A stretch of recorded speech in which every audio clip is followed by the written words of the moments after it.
A lot of cool new tech around meetings these days, and we can plug all these things into our meetings, but unless we have an actual plan for what do I do with this new data that I have, or when do we use this tool or that tool, unless you got a plan for that, you're kind of just like creating tech overhead without actually driving, I don't know, a positive change, better results. So today, we're running through the coolest new meeting tech out there and the functionality those things enable. But then thinking through, how do we plug this into what the meeting requirements are for my firm, what the expectation is for any given type of meeting, and it's okay if these requirements don't exist yet. This will be a chance to start thinking about how you could create that, but then how we use that tech to enable those requirements, make those meetings more useful than ever. Come on in and meet with me. It's Jason Daly.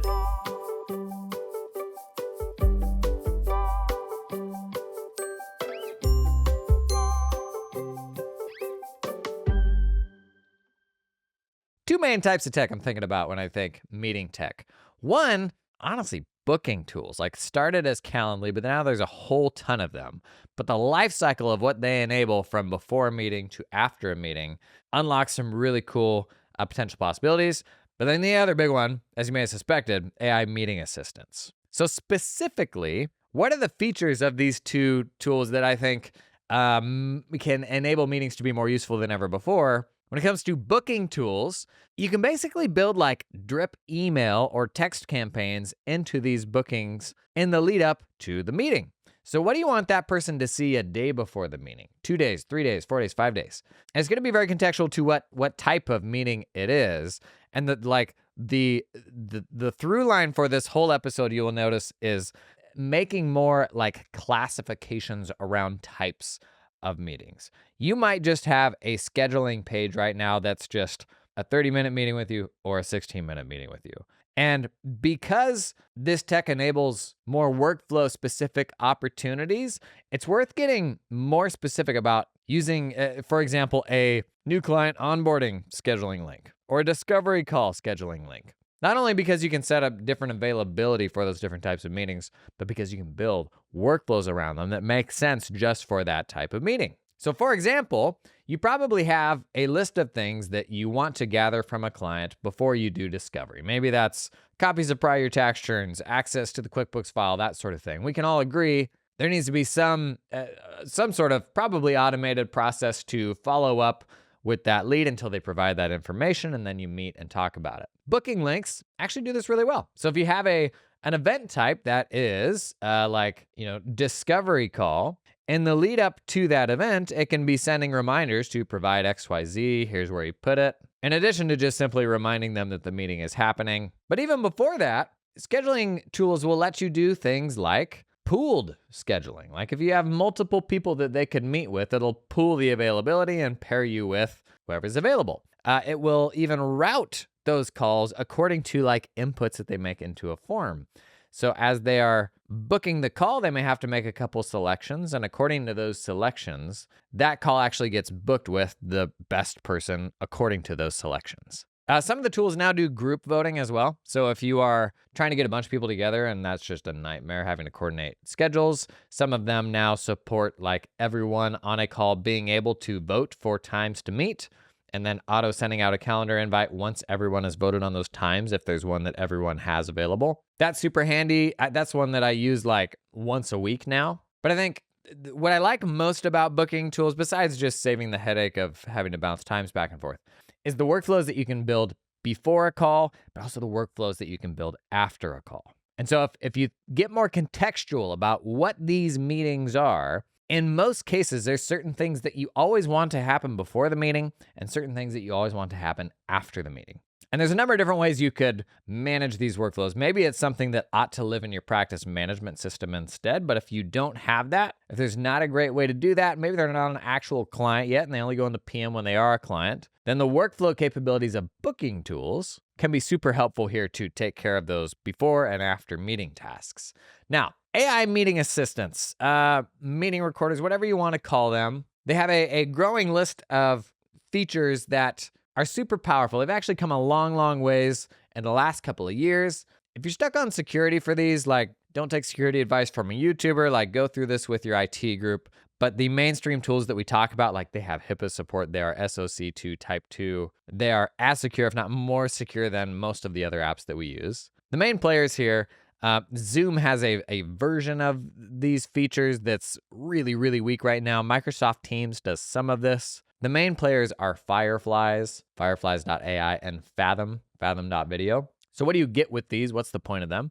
The big thing is transcription. I'm a huge advocate of using AI meeting recorders because if you had a transcript of every client meeting you've ever had for the last decade, that would be so helpful. So start today. Like, don't take another meeting that is not captured. If you do in-person meetings, these tools also have mobile apps where you can record that stuff. I did a talk in London last year, and one of the big things that I pushed everyone to go out and do is go out and start playing with AI meeting recorders. And somebody came up to me afterwards and said, like, I guess it's not for me because I meet with most of my clients in person. As if the technology to capture in-person meeting sounds and noises and words hasn't existed for a really long time, right? It's actually gotten even easier now because I think both Fireflies and Fathom, I know Fireflies does, have mobile apps that will do in-person recording. So it's simply having the app recording on your phone to capture that conversation.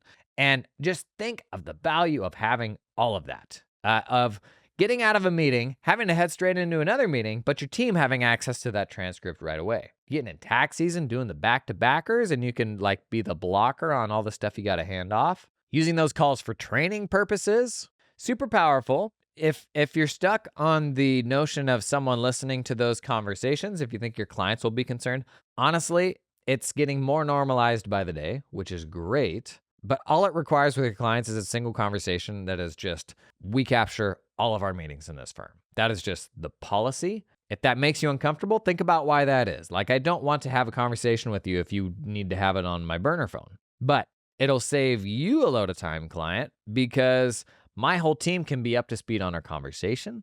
We can talk about something and I can go back and have perfect memory 3 years ago, so I don't have to ask you, what was the deal with this, that, or the other thing? I can ask you if it's changed, but anything you tell me, we've now captured, which is just going to make everybody's lives easier. And if you want, I can even get you access to those transcripts yourself. This episode is sponsored in part by Cloud Accountant Staffing. Hey, you run a tax firm? You struggle to find good tax talent? Yes, you do. Let me tell you, the world's getting smaller every day, and Cloud Accountant Staffing will help you find mega talented accountants in the Philippines who already have tax experience. Actually, hang on. How's this sound? 2 years tax experience using Intuit Pro Connect or UPro Connect user. Sounds good, right? Before that, they did audit. Bless their hearts for getting out of there. Experience with RC reports, Core V tax planning, and last actually oversaw a team of other preparers. It's the type of resume you would see where if you saw it from like a stateside person, you'd be like the cut of this person's jib. Man, you'd be on it like moss on a Mississippi tree stump, and just because that resume isn't from someone in the States doesn't mean they can't contribute. Now, are there other hurdles that come with hiring people offshore?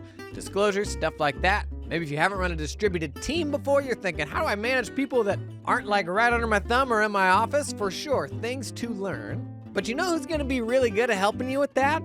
A company who's done it with a bunch of other firms. So stop trying to reinvent the wheel and figure it all out yourself. Hop on a call with Cloud Accountant Staffing. Tell them what you're looking for. They're gonna cut loose their recruitments to find talented applicants, and you'll only make a hire if you find somebody you love. Doesn't hurt to start the process just to learn, if for nothing else. To check out Cloud Accountant Staffing, there's a link down in the show notes. This episode is sponsored in part by LiveFlow. Hey, so I was recently at XeroCon in Nashville, and you know who else was there? LiveFlow, because they recently launched a Xero integration. It's a big deal. It means whatever your favorite spreadsheet app is. Excel, Google Sheets, wow, edgy.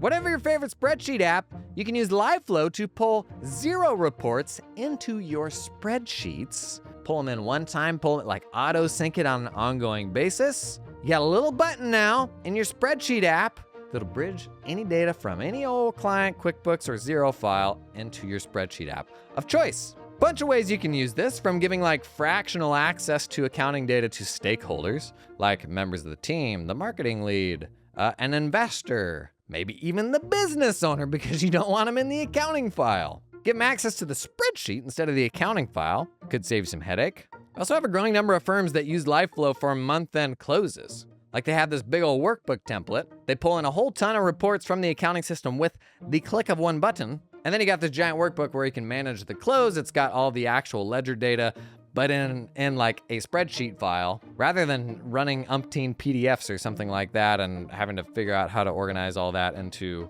your file storage system. And they also do consolidations. So you have to like roll up a bunch of that reporting every single month.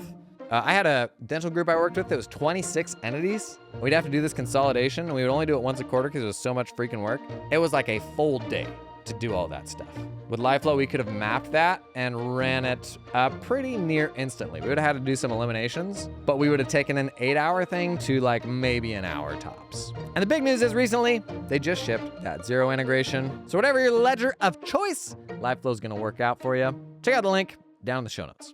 Now, other features for these tools, because they do more than just transcription now. They do like LLM sort of AI search of the transcripts. So historically, transcript tools like Otter's been around for a while, right? And it'll give you just a text transcript of a meeting or a voice recording. But still, to find something in a meeting like that, if you're doing the Control F search, like you have to get the text and the vernacular just right. And when your transcript isn't 100% accurate, that actually makes it even worse, because you could have said a word that was maybe the name of a street or something that isn't a regular word, and you're probably not going to type out the text the exact way that the transcription got it. The beauty of AI search and using LLMs, where you can ask it, did this thing come up, is it doesn't require you to like perfectly spell that thing. So I can go back and say something more abstract like, did Jim talk at all about his rental properties? Or I can search across all the transcripts I've ever had with this client to say, have we ever discussed the 123 Main Street rental?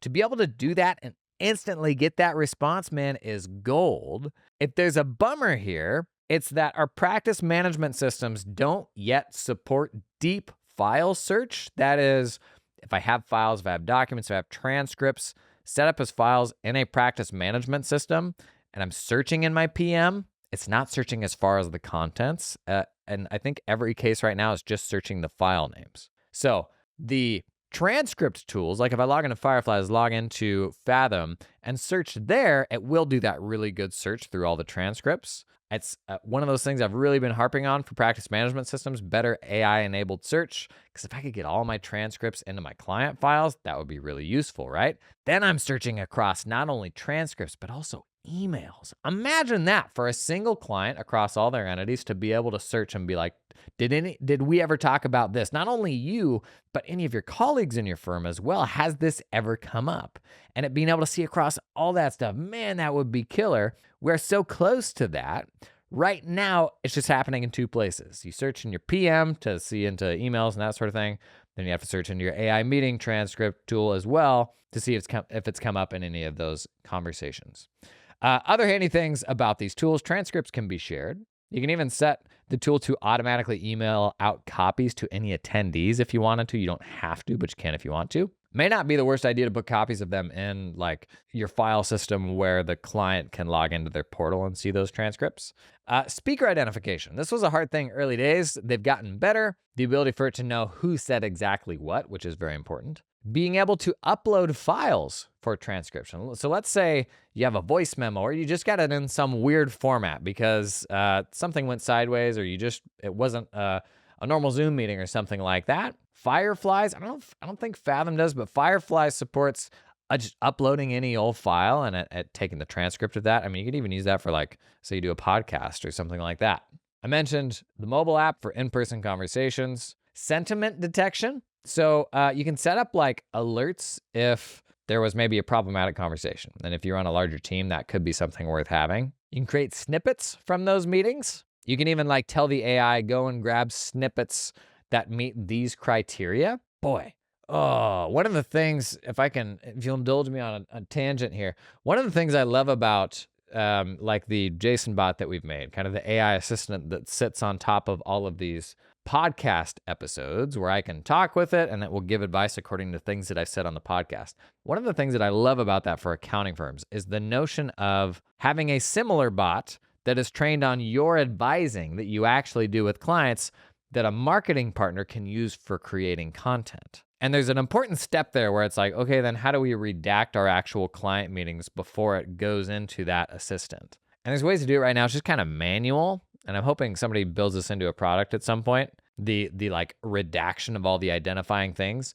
Because if you think about these advisory meetings, like these are the sawdust of professional services firms. You take these calls every single day giving people advice. What if that could be your content? Or what if that could at least be the seeds of a AI assistant that you then use to generate content? It's virtually impossible to get a marketing agency to produce things in your voice. But when they have your voice, wow, that's really exciting, right? Right now, these tools will let you use AI to identify, based on certain criteria, snippets across transcripts and pull those snippets out. Imagine if you were like, I've got a blog post going on this topic. You go to your AI meeting assistant and you say, pull snippets of all the references I've made to this. And it could be across 15 different client conversations in the last 3 years. Imagine how useful that would be to you, to your team, maybe even to a junior who's like, I haven't navigated this conversation with a client before. Do we have any examples of this? Or to like your external marketing partner. How great is that? Man, that is why we need to really be thinking about what we're capturing today. Because making use of what we've captured in that context, the tools we have to make use of that are more powerful than they've ever been before and will continue to get better. Integrations, these platforms integrate with other tools. Not a ton of native integrations with PMs like in the accounting space right now, but like with your HubSpots and kind of your more mainstream CRMs, you've got integrations. You've got stuff like Zapier and Make where you could build your own integration if you wanted. And then most of these will support multiple platforms. So like Fireflies and Fathom, you can plug them into your Zoom, you can plug them into your Microsoft Teams, plug them into your Google Meet, wherever you do meetings, which is kind of the goal here, right? Is to get all of those conversations rolled up into a single place. That is an upside of Fireflies and Fathom, is you can connect it with any meeting platform. Now, ultimately, making that actionable, is it worth capturing that stuff? Like, yes, it is, because it will be nice to have down the road no matter what. But in a perfect world, you've got like a set of requirements for what the life cycle of any meeting in your firm ought to look like. And this is to avoid meetings just happening that don't need to happen, meetings happening where it's not clear coming into it what the purpose of it is, so people aren't really prepared. I think the most cited example of like organizational meeting rules is probably Amazon. You've probably heard this before. Amazon's got kind of these 4 rules. 1, the 2 pizza rule. A meeting should never be larger than a group you could feed with 2 pizzas. 2, the whole empty chair thing. They always leave an empty chair in the meeting to represent like the voice of the customer who's not there. 3, no PowerPoints. They say because there's just a lack of depth to slides and the visual nature of them can be a distraction. Instead, you have to write a memo for that meeting. I think it's up to 6 pages. But then number 4, every meeting starts with 20 minutes of silence so everyone can read that memo. Because we've all had the problem of turning up to a meeting and half the people are prepared, half of the people are not prepared. So they literally carve out the time in that meeting for everyone to consume and digest the memo itself so that when you head into the discussion, everybody kind of has the same context. Now, these are obviously internal meetings. They are not meetings, the same kind of meetings we're probably thinking of, which are client-facing external meetings. But we do also have internal meetings, right? And this is where like the classification of what types of meetings we're talking about ought to have their own sets of rules. And for me, this would probably, like in practice, this would probably start with my scheduling tool. It is having scheduling links that are specific to the type of meeting. Maybe for external calls with clients, there is a scheduling link for advisory meetings, for client questions where they need to get on a call, those related to specific projects, meetings with leads. You know, client questions is a great example of, I don't ever want to head into a client question conversation without them setting some sort of agenda or giving me some context as to why we're going to talk, because if there's something I need to like round up to prepare for that meeting, I want to know about it ahead of time. So on that booking link for like a client question, if they're able to book a call with me for that, a requirement of them when they do that booking is they need to give me some sort of context about why we are meeting. Today's episode is sponsored in part by TeamUp. How do you hire people that aren't mediocre? How do you avoid just attracting like the middle of that normal distribution, right? We want exceptional people. Well, the answer is recruiting. Is framing your firm and your role as, here's what we do. Like, we have something to say, we're opinionated on the right way to do this stuff, and being specific enough to attract an exceptional person who that specific role resonates with. And it is easier said than done. And not unlike how we can attract very general clients, if we don't get specific about this and we don't do the work of recruiting, you can end up with generic results. Not to be mean about this or inhuman, but without putting in the effort, it's just gonna be less likely that you find those exceptional people, right? Just how many people should you be going through? According to TeamUp, you ought to be looking at inviting between 200 and 300 people to apply, getting between 50 and 75 completed applications, getting between 10 and 20 people to complete kind of an introductory test, like establishing a technical bar, do 5 to 10 interviews, and end up with 2 to 3 fantastic candidates. Sound like a lot of work? It is. And that's why partnering with somebody to help you with this will actually increase the likelihood that you get really high quality hires. So team up, they'll help you find really talented accountants in the Philippines, not just like pulling in whoever's walking by, but like doing outbound. Like, they have a team of recruiters that are putting a bunch of legwork into this to increase the likelihood that you actually get really, really good people. Learn more about Team Up, check out a link down in the show notes. The most important software decision that you'll ever make in your accounting firm, it is your practice management system. This episode's sponsored in part by Client Hub. Good way to think about it, the 4 C's. Capabilities, client experience, clarity, and community. I've already told you about the first 3 C's. Today we're talking about community.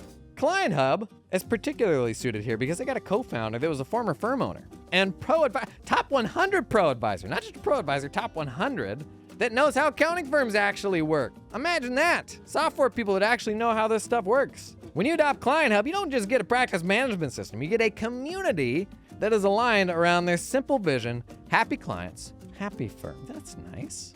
As part of Client Hub, you can ask questions, get advice, share your perspective, all with a welcoming community of small firm accounting professionals. So it's software, but Client Hub, they're actually going to deliver a service to you that is sharing the value of what all the other firms that are using Client Hub are figuring out. Just the other day, we were talking about how we have this divide between workflow tools and the client experience.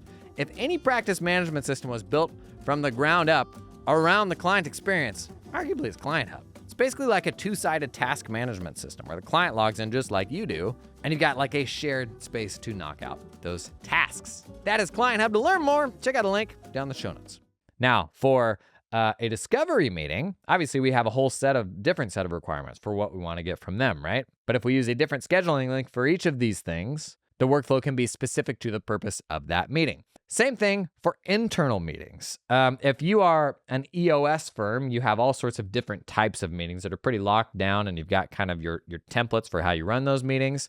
That stuff plugs into these tools really, really well. If you're not an EOS firm, and if you're not that rigid about your meetings, it is worth thinking about, and it doesn't have to go like totally to the extreme, but you know how bad the opposite end of the spectrum can be, where there is no standardization around how you run meetings. You end up wasting a lot of time. And most of us are not like capturing the result of that meeting.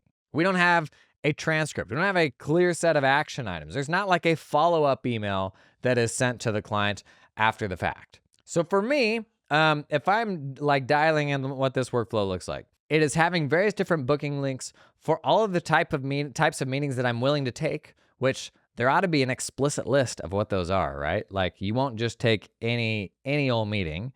At the very least, you just have a catch-all for like anything that falls out of what 90% of meetings can be bucketed into. So it all starts with a scheduling link. You tailor the reminders leading up to that to gather anything that you need to gather before the meeting occurs. And if you don't get that information before the meeting happens, you cancel the meeting. You reschedule the meeting because you don't have the information that you need. Now, during the meeting, I'm absolutely using a meeting recorder. Again, I'll have a single conversation with my clients that's like, this is why we use this stuff. Maybe I'll even give them a 1-page explainer or some explainer that comes with a meeting confirmation or something like that, because I can, on Calendly, for example, I can customize the meeting confirmation email that they get. And so I could even put that explainer in there to say like, hey, just so you know, there's going to be an AI meeting assistant on this call with us. We're going to get in there. We're going to have that assistant there. A couple other things that for some reason I didn't have in my features list that can happen during a call. Some of these tools now have live transcripts during a call, which for multi-person calls are really useful because they can be queried during a call. So if somebody hops on 5 minutes late, 10 minutes late, they can query it to see what has been discussed so far. Another interesting thing is like a real-time visualization of who is taking up talk time. And if you have, it depends on the type of meeting, but if you have the type of meeting where it's like everybody needs to be speaking in, and it's visualizing who's speaking and who isn't in a way that everybody can see, that can be a helpful function to encourage folks to engage. Maybe there's a version of that that's bad if you're putting too much pressure on somebody, but even if you turned off the visual of that and you had that data after the fact, that's probably good information to have. It could be helpful for those scenarios where you've got one person that will just like absolutely dominate the meeting. And then after the meeting, there's probably like a mandatory set of things that need to happen. So you probably need to explicitly outline what are the action items and who's doing them. Like if I need the client to do something, I am sending them a follow-up email to document that fact, like great chatting today. As discussed, you're going to go round up XYZ. I'm going to round up ABC. Like what are the next steps? A follow-up email, almost, at least for external meetings, a follow-up email really ought to be like mandatory to kind of close the loop on that meeting. It's fine if you send it out right after the meeting or if you schedule it for the next day, but some version of that is necessary. It's also an opportunity to add on like additional helpful context and to like draw on a different example of where AI is helpful here. When I do the podcast, I'm super bad about remembering to do the show notes because I sit down and I record these for about 40 minutes at a time. And the conversation sometimes will go different directions, maybe not what I have totally outlined here. And I'm like, oh, this is a related thing that would be really helpful for people to have. And I'll put it in the show notes, but I may finish that recording 30 minutes later, and that may be totally gone and out of my head at that point, right? And one thing that language models do super, super well is I can chuck a transcript of one of these podcasts in there and say, either explicitly, give me a list of all the points where I said I would include something in the show notes, or even just more generally, give me a list of anything that was discussed where it would just be helpful if I provided additional context in the show notes. And then it's not looking for show notes references. It's literally going through the whole transcript and being like, well, you talked about Fireflies here. You mentioned Microsoft Teams once. Like, here's what I'd recommend for like a list of show notes. And so that works really well for podcast show notes, but you probably don't have a podcast because unlike me, you have a job. So that works really well for podcast. Let me try it again. So that works really well for podcast show notes, but you have a job. So that works really well for podcast show notes, but you're not unemployed like me. Like you have an actual job, so you probably don't have a podcast. If you think about doing the same thing with a meeting transcript, you could totally have like a canned prompt that your team uses where at the end of every meeting, and there may even be a way to automate this. In fact, there absolutely is. At the end of every meeting, and I'm thinking external client meetings here, is going to build a list of action items, and these AI transcription tools will actually build a list of action items for you automatically. But I want the list of action items, and I also want to build like a helpful bullet point list of what was discussed and additional resources even potentially, where you can link them out if they wanted to go deeper on any of the things that you discussed, just like the show notes in a podcast episode. That's something that AI can get you like 80% of the way there on. And if you compare that to not even sending a follow-up email, and the fact that AI can build most of that for you, it's one of those things where the overall value of the meeting after the fact probably just went way up because you shared those resources. Like not unlike, I've talked about how in financial statement delivery, we started sending 3-minute videos anytime we delivered a set of financials. And we could put 10 hours into closing a company's books. And the 10 minutes that went into making that 3-minute video are like the most valuable thing to the client. Like their perceived value of how we delivered that service is just sky high because we put that little video at the end of it. This follow-on email is probably another one of those situations where it is a low-lift thing that has a disproportionate impact on the perceived value of what you just did with them. And man, like these AI meeting assistants can get you 80% of the way there. So you're not having to remember, what did I talk about 40 minutes ago, right? Or you go into 5 other meetings and you're like, man, I don't even remember anything that we talked about.